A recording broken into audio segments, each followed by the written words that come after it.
farol que me guia, é a luz do meu caminho.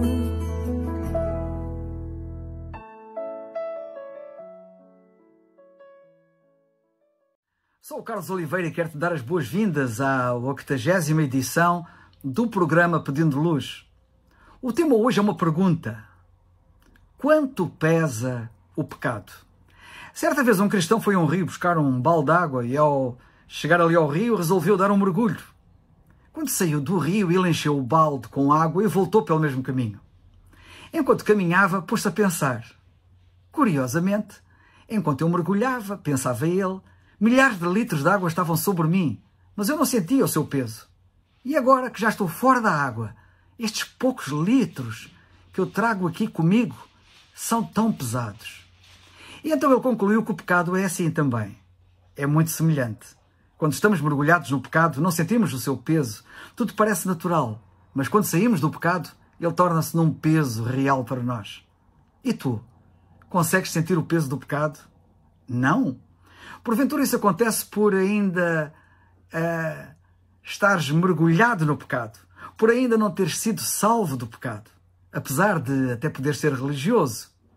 E há tantos religiosos de que a Bíblia fala perdidos. O escritor da Carta aos Hebreus fala dos que saíram do pecado, que portanto tinham realmente sido salvos e agora precisavam de correr a corrida cristã, naturalmente sem qualquer peso que os embaraçasse nessa mesma corrida. Ora, um dos pesos de que se deveriam livrar era exatamente o peso do pecado. E é por isso que Hebreus 12:1 diz as coisas nestes termos. Deixemos todo o embaraço e o pecado que tão de perto nos rodeia e corramos com paciência a carreira que nos está proposta. Sim, o pecado tem realmente peso. O pecado é realmente um peso. Nem todo o peso é um pecado, mas todo o pecado é um peso. Por isso, o pecado pesa na consciência. O fardo que o homem carrega quando peca é incontornável. Deves saber que as Escrituras mostram que o peso do pecado fará pesar a condenação do pecador. Tem, pois, cuidado e livra-te do pecado quanto antes. Durante uma reunião feita ao ar livre, certo pregador anunciava o Evangelho de Cristo, quando um jovem em tom de troça disse em voz alta: "O Senhor fala-nos do peso do pecado, mas eu não o sinto."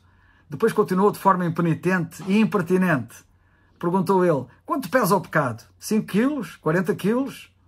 O pregador respondeu-lhe assim nestes termos: "Responde-me a esta pergunta.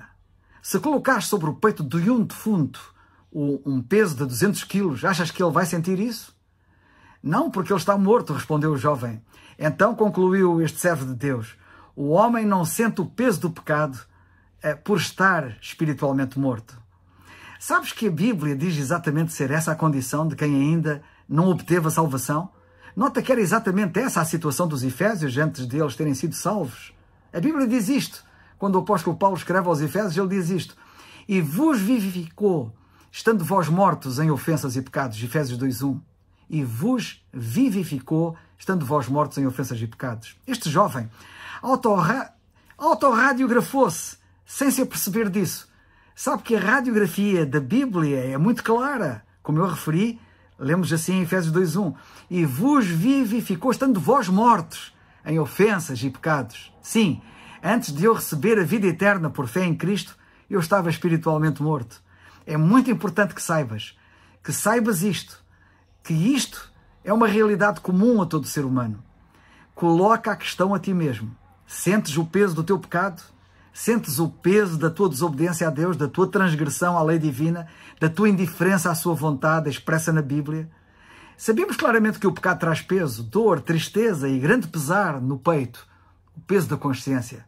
Muitos não se perdoam por pecados que cometeram no passado, o que os faz carregar toneladas de culpa, mas todos precisamos de ser perdoados. Se não sentes esse peso, o peso da culpa, deves ficar verdadeiramente alarmado, pois encontras-te morto no sentido espiritual. Ou seja, estás separado da comunhão com Deus, separado do Criador, a fonte da vida espiritual e eterna. Pensa agora no seguinte. Imagina um indivíduo terrivelmente enfermo. Sofre de intensas dores, mas de súbito as mesmas desaparecem. Ele diz ao médico que já se sente muito melhor porque não tem dores e pensa que ficará curado em pouco tempo. O médico sacode a cabeça com a sua experiência em sinal negativo, pois sabe que Este paciente entrou em estado gangrenoso, razão porque os tormentos passaram. Está na fase terminal, condenado a morrer. Fisicamente entrou num estado de insensibilidade, não podendo, por consequência, sentir o sofrimento. Eu receio que isto se passe contigo espiritualmente.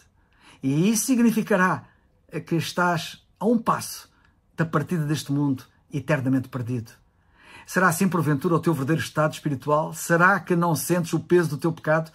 Se não resolveres o problema rapidamente, corres o risco de te perderes para sempre. A tua situação é, neste caso, uma situação alarmante e deves tomar uma ação urgente sobre esse caso. No caso da gangrena física, muitas vezes não há remédio que valha, mas no caso espiritual de que te estou a falar aqui, há solução. O médico dos médicos é o Senhor Jesus Cristo e Ele pode e quer resolver esse teu problema. Desperta antes que seja tarde demais. Como diz a Bíblia, crê no Senhor Jesus Cristo e serás salvo. Atos 16:31.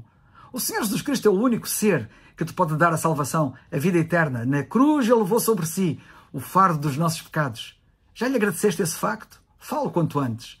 Se o teu desejo é obteres o perdão e ver-te livre da culpa e do peso do pecado e da condenação do pecado, que será o que sucederá depois, olha para Cristo, vendo na cruz, a levar o fardo dos teus pecados. Crê nele como teu Salvador.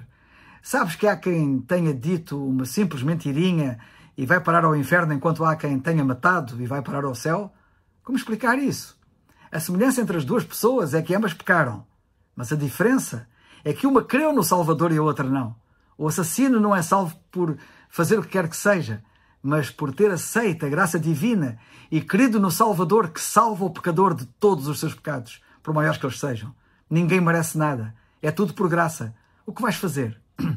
Quanto ao pecado, é importante que saibas pela Bíblia que para Deus pecado é pecado, independentemente da sua dimensão, e que o Senhor Jesus Cristo veio a este mundo salvar os homens porque estes não tinham outra forma de serem salvos dos seus pecados, grandes ou pequenos. A palavra Jesus quer dizer Salvador. Oro para que tu percebas isso e Ele seja o teu Salvador e não meramente um Salvador ou o Salvador. A Bíblia diz, crê no Senhor Jesus Cristo e serás salvo. Atos 16:31. É o farol